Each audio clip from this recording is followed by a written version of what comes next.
সবাইকে সংবাদ এক নজরে স্বাগত। সাথে আছে আমি সোনিয়া ইসলাম। আর কোনো ফ্যাসিবাদী শক্তি যেন পুলিশকে দেশ এবং জনগণের বিরুদ্ধে ব্যবহার করতে না পারে এই শপথ নেওয়ার আহ্বান জানিয়েছেন প্রধানমন্ত্রী তারেক রহমান। সকালে রাজধানীর রাজারবাগে জাতীয় পুলিশ সপ্তাহের উদ্বোধনী অনুষ্ঠানে তিনি এই কথা বলেন। শান্তি এবং নিরাপত্তা নিশ্চিতে পুলিশের ভূমিকা গুরুত্বপূর্ণ বলেও মন্তব্য করেন সরকার প্রধান। বাংলাদেশের সঙ্গে স্থায়ী বন্ধুত্বের জন্য ভারতের সীমান্ত হত্যা বন্ধ করতে হবে বলে মন্তব্য করেছেন প্রধানমন্ত্রী, রাজনৈতিক উপদেষ্টা ও বিএনপির সিনিয়র যুগ্ম মহাসচিব রুহুল কবির রিজভী।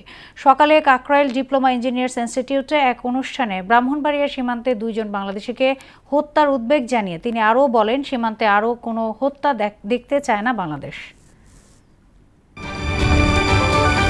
গাজীপুরের কালিয়াকৈরে চোর সন্দেহে গণপিটুনিতে 3 জনের মৃত্যু হয়েছে। তাদেরকে নিয়ে আসা একটি ট্রাকে আগুন ধরিয়ে দেয় বিক্ষুব্ধরা।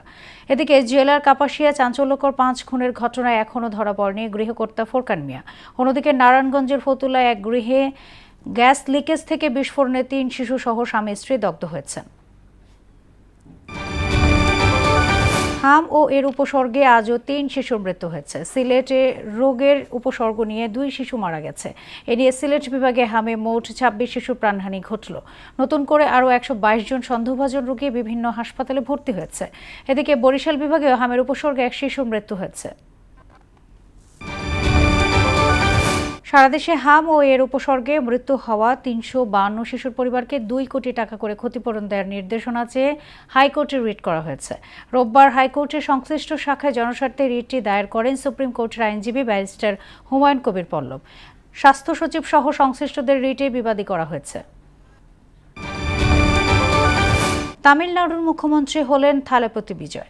সকালে চেন্নাইয়ের জওহরলাল নেহরু স্টেডিয়ামে জমকালো শপথ অনুষ্ঠানে অংশ নেন কংগ্রেস নেতা রাহুল গান্ধী সহ অন্যান্যরা। রাজনৈতিক নাটকীয়তা, জোট আলোচনা আর সংখ্যাগরিষ্ঠতা নিশ্চিতের পর অবশেষে সরকার গঠন করলেন দক্ষিণী সিনেমার এই সুপারস্টার।